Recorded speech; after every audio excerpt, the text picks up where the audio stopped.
आषाढी वारीतील वारकऱ्यांची व भाविकांची सेवा करण्यासाठी अनेक हात पुढे येत असतात। मी आता नाशिक रोडच्या मुक्तिधाम परिसरामध्ये आहे। वारी या ठिकाणी पोहोचले माऊलींच्या वारकऱ्यांची व भाविकांची सेवा करण्यासाठी अनेक महाप्रसादाचे पंडाल जे ते लावले जात असतात। या संपूर्ण परिसरामध्ये अनेक संस्थानांकडून या ठिकाणी पाणी वाटप केलं जातं। त्याचबरोबर या ठिकाणी महाप्रसादाचा देखील या ठिकाणी वाटप केलं जातं। मुक्तिधाम या परिसरामध्ये या ठिकाणी वारी पोहोचलेली आहे। खरं तर अनेक जण या ठिकाणी पुढे येत असतात आणि या ठिकाणी अन्नदान देखील करत असतात। माऊलींच्या वारीतले वेगवेगळे रंग दिसतात।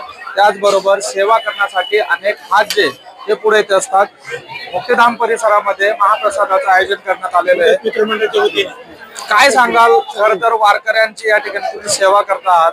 वारी आपल्या दाराशी आलेली आहे, माऊली या ठिकाणी आलेले आहे, काय आनंद मिळतो?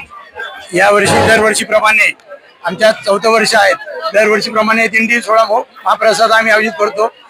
श्री गुरुदत्त मित्रमंडळाच्या वतीने सर्व वारकरी भाऊ खूप आनंद घेतात आणि आम्हाला सुद्धा मंडळाचा खूप आनंद होतो त्याच्यात।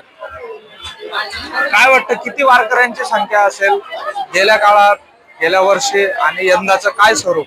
ओम गुरुदेव गुरुदत्त मित्रमंडळ उत्सव समितीतर्फे हा निवृत्तीनाथ महाराज पालखी सोहळा त्र्यंबक येथील स्वागत समारंभ व महाप्रसाद आम्ही दरवर्षी आयोजित करतो। जवळजवळ आता 4 ते 5 वर्षापासून आम्हाला उत्स्फूर्त असा प्रतिसाद मिळतोय। कमीत कमी 2-2.5 हजार पब्लिक आरामात म्हणजे इथं जेवण करून जाते व सगळेजण उत्स्फूर्त प्रतिसाद देऊन या उत्सवाचा आनंद सहभागी होता।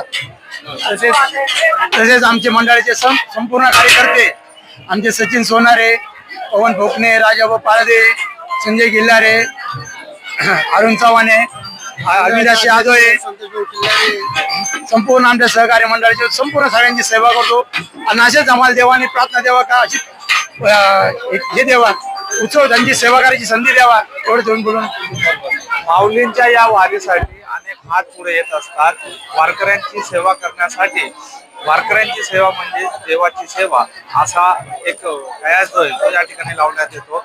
नाशिक रोडच्या मुक्तिधाम परिसरामध्ये वारकऱ्यांसाठी महाप्रसादाचं आयोजन करण्यात आलं होतं। कॅमेरामन खुशाल पाटील, नाशिक।